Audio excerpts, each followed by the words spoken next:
بسم اللہ الرحمن الرحیم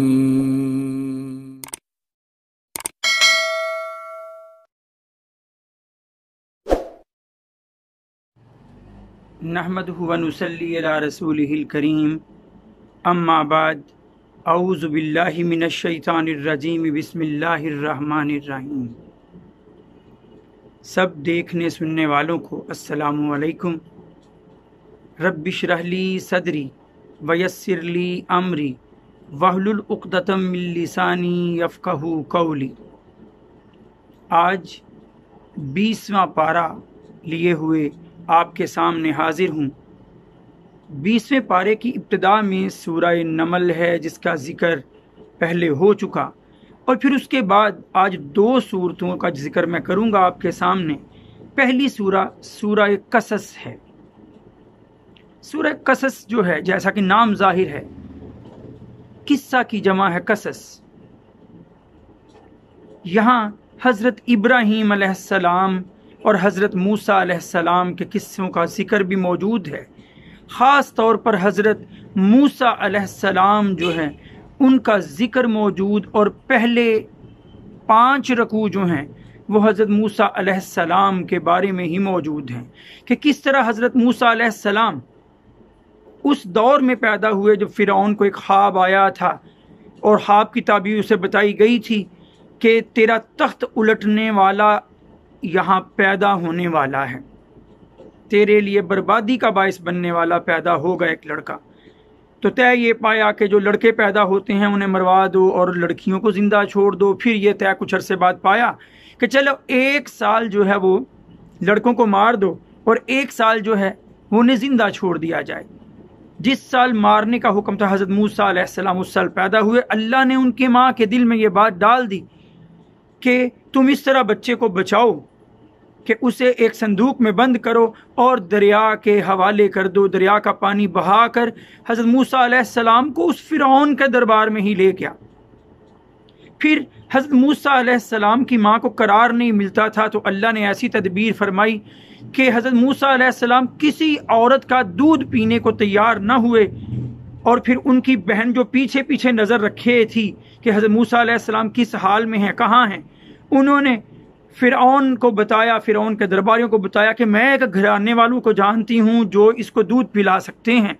اور حضرت موسیٰ علیہ السلام کی والدہ کو ہی بلایا گیا اور حضرت موسیٰ علیہ السلام نے اپنی والدہ کا ہی دودھ پیا۔ اس طرح نبی کریم صلی اللہ علیہ وآلہ وسلم کو جس طرح اللہ تعالیٰ نے راحتیں پہنچائی ہیں، اسی طرح حضرت موسیٰ علیہ السلام دیکھیے ان کی والدہ کو بھی راحت پہنچائی گئی، اور حضرت موسیٰ علیہ السلام بھی اپنی والدہ کی گود میں ہی ابتدائی طور پہ پلے۔ پھر فرعون کے دربار میں وہ بڑھتے جاتے ہیں، توانا مضبوط ہوتے جاتے ہیں۔ ایک دن واقعہ یہ بھی مذکور ہے کہ وہ ایک دن پھر نکلتے ہیں، دیکھتے ہیں کہ ان کے قبیلے کا ایک اسرائیلی شخص ایک قبطی غیر اسرائیلی شخص سے لڑ رہا ہے، تو حضرت موسیٰ علیہ السلام ذرا ڈرانے کے لیے ایک مکہ مارتے ہیں اس قبطی شخص کو، اس غیر اسرائیلی شخص کو، اور اللہ کے حکم سے وہ فوت ہو جاتا ہے۔ حضرت موسیٰ علیہ السلام ڈرتے ہیں، لیکن اسرائیلی کہتا ہے میں کسی کو نہیں بتاتا۔ پھر اگلے دن آپ ڈرتے ڈرتے جو ہے گزرتے ہیں اس راہ سے، تو پھر دیکھتے ہیں پھر وہی جھگڑ رہا ہے۔ اب جب وہ پھر مدد کے لیے پکارتا ہے، حضرت موسیٰ علیہ السلام کہتے ہیں تو ہی جھگڑالو ہے، تو ہی روز لڑتا ہے، اور اپنا مکہ لہراتے ہیں، تو وہ سمجھتا ہے مجھے مارنے کے لیے جو ہے وہ آگے بڑھنے لگے ہیں، تو وہ باغا باغا چلا جاتا ہے، یہ کہتا ہوا کہ موسیٰ نے کل بھی ایک بندہ مار دیا تھا، آج بھی مجھے مارنا چاہتا ہے۔ حضرت موسیٰ علیہ السلام کو اطلاع ملتی ہے کہ اب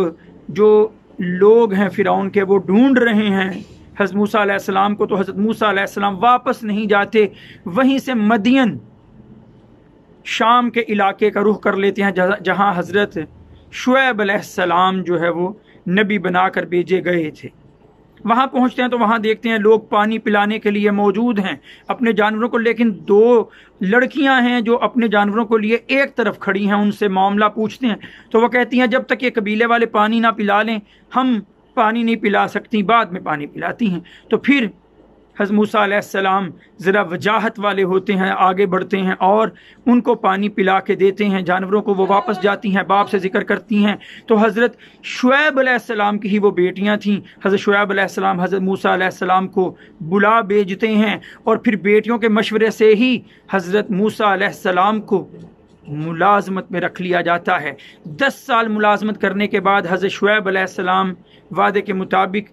اپنی بیٹی کی شادی بھی حضرت موسیٰ علیہ السلام سے کر دیتے ہیں، اور وہ جب اپنے اہل خانہ کے ساتھ نکلتے ہیں تو پھر رستے میں اللہ تعالیٰ پکارتا ہے، انہیں روشنی دکھاتا ہے پہاڑ سے، اور حضرت موسیٰ علیہ السلام جب وہاں جاتے ہیں تو اللہ سے ہم کلام ہوتے ہیں۔ وہاں پھر 2 بڑے معجزے، 9 معجزات ٹوٹل ملے حضرت موسیٰ علیہ السلام کو، بڑے بڑے، لیکن ان میں سب سے بڑے 2 معجزے کہ لاٹھی کا، آپ کے عصا کا اژدہا بن جانا، بڑا سانپ بننا، اور اپنے گریبان میں ہاتھ ڈال کر باہر نکالنا تو وہ چمکتا ہوا باہر نکلنا، ان سب کا یہاں ذکر موجود ہے۔ یہاں موسیٰ علیہ السلام کا قصہ اللہ تعالیٰ نے بیان فرمایا ہے۔ پھر میں اگر دیکھوں، آگے بڑھ جاؤں سورہ قصص میں، تو آیت نمبر 71، 72 اور 73 میں اللہ تعالیٰ نے جو ہے ہماری توجہ جو ہے وہ ایک بات کی طرف دلائی، جیسے میں نے کل بھی کہا، اس سے پہلے بھی، کہ اللہ تعالیٰ اپنی نعمتیں گنوا کر ہماری توجہ دلایا کرتا ہے حقیقت کی طرف، کہ اللہ کو پہچان جاؤ، ایک مان جاؤ۔ اللہ تعالیٰ فرماتے ہیں، اب دیکھیں طویل حصہ 71، 72، 73 میں اللہ تعالیٰ فرماتے ہیں، کل اے نبی ان سے کہہ دو، ارأیتم کیا تم دیکھتے ہو، ان جعل اللہ علیکم اللیل سرمدن، اگر اللہ تعالیٰ مستقل تم پر رات ہی کر دے، الی یوم القیامت، قیامت کے دن تک، تو